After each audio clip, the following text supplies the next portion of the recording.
হুজুরের বেশ ধরে মাদ্রাসার নামে অনুদান সংগ্রহ এবং বাড়িতে প্রবেশের চেষ্টা, এমন সন্দেহজনক কর্মকাণ্ডের অভিযোগে দুই ব্যক্তিকে আটক করেছে স্থানীয় জনতা। পরে খবর পেয়ে ঘটনাস্থলে পৌঁছে তাদের হেফাজতে নেয় পুলিশ। সোমবার দুপুরে ভোলার চরফ্যাশন উপজেলার আসলামপুর ইউনিয়নের ভোলাইমোড় এলাকায় এ ঘটনা ঘটে।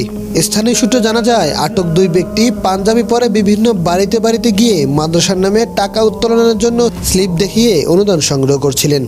এক পর্যায়ে তারা কয়েকটি বাসায় প্রবেশেরও চেষ্টা করেন। এরা হুজুর সাইজে আসে, ঠিক আছে, এরা হইলো মলন পার্টি।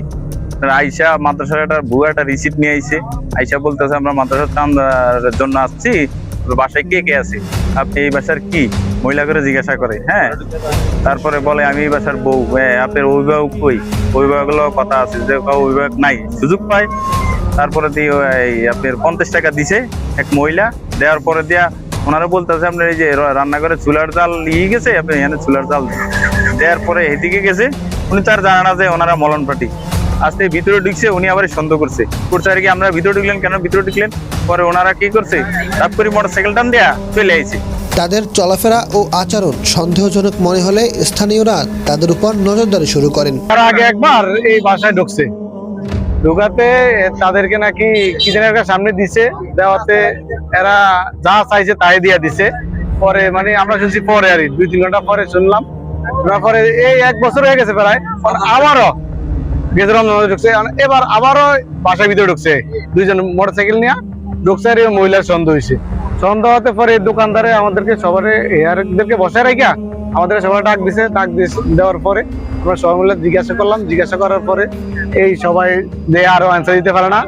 এক হুজুরের কথা বলছে, হুজুর আইছে, হুজুরকে আমার তো রিসিপ্ট নিছে, নেওয়ার পরে কিন্তু আমার কাছে কালেকশন দেয় না, এরা এইভাবে করে। এলাকাবাসীর অভিযোগ, গত রমজান মাসেও একই কৌশলে দুই ব্যক্তি ওই এলাকায় এসে একটি বাসার সদস্যদের মলম ব্যবহার করে অজ্ঞান করে প্রায় 3 লক্ষ টাকার মালামাল চুরি করে নিয়ে যায়। সোমবার আটক হওয়া ব্যক্তিদেরও সেই বাসাসহ আশপাশের কয়েকটি বাড়িতে ঘোরাফেরা করতে দেখা গেছে বলে দাবি স্থানীয়দের। পরে সন্দেহভাজন দুইজনকে আটক করে জিজ্ঞাসাবাদ করলে তারা নিজেদের পরিচয় ও উদ্দেশ্য সম্পর্কে সন্তোষজনক কোনো ব্যাখ্যা দিতে পারেননি। এতে এলাকায় উত্তেজনার সৃষ্টি হলে স্থানীয়রা পুলিশে খবর দেন। আমি আমাদের এলাকায় দোকানে বসা ছিলাম, এমন অবস্থায় খবর পাইতে যে মমতাজ বেগমের বাড়িতে মলম পাতি আইছে। দুইজন হুজুর নাকি আরো গত রমজানের ভিতরে তার বাড়িতে এরকম অজ্ঞান পাতিকিরা, এরা নাকি চুরিকিরা তার সমস্ত মালামাল নিয়ে গেছে। এদেরকে চিহ্নিত করে পারে চিনিয়া আমাদেরকে ডাকে, আমরা যা দেখি তাদেরকে ধরে আটকে রেখে আমরা থানা আইনগতভাবে ব্যবস্থা নেওয়ার জন্য সবাধ্য করিলাম। খবর পেয়ে চরফ্যাশন থানা পুলিশের একটি দল ঘটনাস্থলে পৌঁছে দুইজনকে নিজেদের হেফাজতে